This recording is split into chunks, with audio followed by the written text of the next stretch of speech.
Homeschooling at the kitchen table was quietly draining me. Not because my kids were difficult, not because homeschooling itself was the problem, but because our environment was working against us. Every day I looked at school books mixed with breakfast dishes, math happening while someone is asking for lunch, papers getting pushed aside so we can eat dinner, and slowly it creates this feeling like school is spilling into the whole house and the whole house is interrupting school. And I didn't realize how exhausting that was until I finally created a dedicated homeschool room. And honestly, it changed everything for us. If you're anything like me, you want a homeschool room, not because you're trying to be Pinterest perfect, but because you're trying to be peaceful. Now, let me say this up front. I have not always had a homeschool room. I've homeschooled off a 3-tier cart at the dining room table. I've used a garage. I've done school from a bed because of morning sickness and exhaustion, with kids bringing me their books like little delivery drivers. So no, a homeschool room is not required. But if you want to know where I thrive, where I feel the most calm, where I can actually teach without constantly resetting life, it's having a dedicated homeschool room. Because a homeschool room isn't really about having a cute space.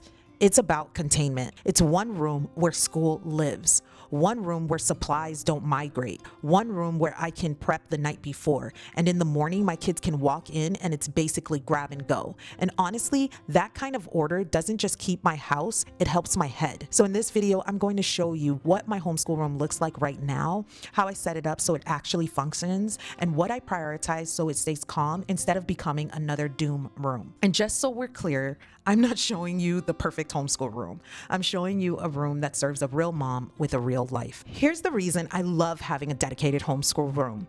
It lets me close the loop. When school is in the kitchen, the dining room, the living room, it's like your brain never gets the clock out. There's always a book somewhere, a paper, a half-finished worksheet, a mom, can you help me with this? And it quietly trains your brain to feel behind all day long.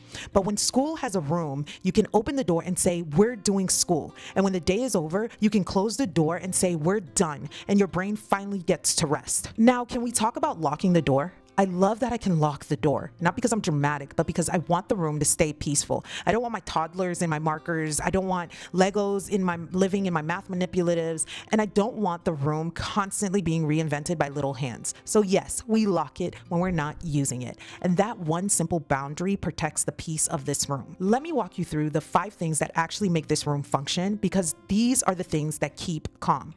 The first thing is, if something doesn't have a home, it becomes clutter. So I assign homes to the things we touch constantly. Pencils, paper, scissors, glue, math manipulatives, readers, not somewhere, a specific home.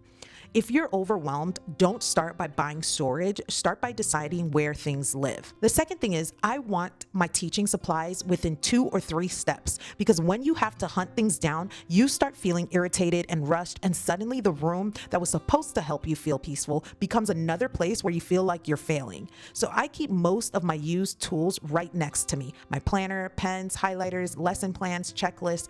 This is my daily stack. Now, this next one is huge. I want a place where I can prep the night before, because mornings don't need more pressure, they need fewer decisions. So my goal is this: when my kids walk into the room, they can start without me being the gatekeeper for every single step. This is exactly why I talk so much about habits over systems, because a beautiful room won't save you if the rhythms aren't there. That's actually what my free workshop covers: 5 tiny habits for a peaceful home, even when life feels loud. It's linked in my description if you want to check it out. Now, this next one is so common. You know the loop: where's my notebook? I can't find my math book. Mom, he has my pencil. So to combat that, each kid has a space for their core books and core supplies. Not because they're perfectly responsible, but because I'm training them towards independence. Now, my last one is a luxury I know. I love having a big board, because sometimes kids don't need you to explain something again. They need to see it. So I use the board for reminders, examples, visual cues, and honestly, it keeps me from repeating myself 400 times. Let me also tell you what I don't do, because this is how I keep the room peaceful. I don't over decorate. Visual clutter is still clutter, even if it's cute. I also don't keep everything out. If it's not in our current rotation, it doesn't get prime real estate. And I don't try to make the room do 12 different jobs. This room has one assignment: help us learn with peace. I've had to make several sacrifices in order to have this homeschool space. Number one, my kiddos share rooms. All the boys share a room and all the girls share a room. Number two, we had to take our playroom and turn it more into a play shelf. And now it's out in the main basement area rather than being contained in the room, because we felt as if it was more important to have a schoolroom than to have a playroom. And when we have guests, we plan on getting a Murphy bed to put in here that turns into a queen size bed, but it's actually like a bookshelf for everyday life, so that we can have a guest space for our guests. So we do multi-purpose it, but very rarely. Now, if you're watching this thinking, Wendy, I don't have an extra room, I get it. I know it is a luxury to be able to have an extra room. But the thing is, you can still create the same effect. The goal isn't a perfect room, the goal is containment. So here are 3 options. Number 1, cart and corner. Pick a corner, assign homes. When school is done, everything goes back. The containment, not necessarily perfection. Number 2, closet school. Closets can become powerful little school zones with shelves, bins, fold-out tables, then close the door when you're done. Number 3, day boxes. Each kid gets a box with daily essentials, grab and go, no searching. I've done all 3 of these things and I can tell you they work to keep containment.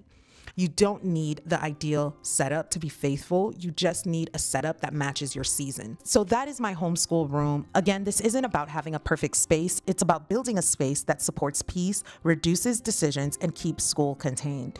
If homeschooling at the kitchen table is working beautifully for the season that you're in, that's wonderful.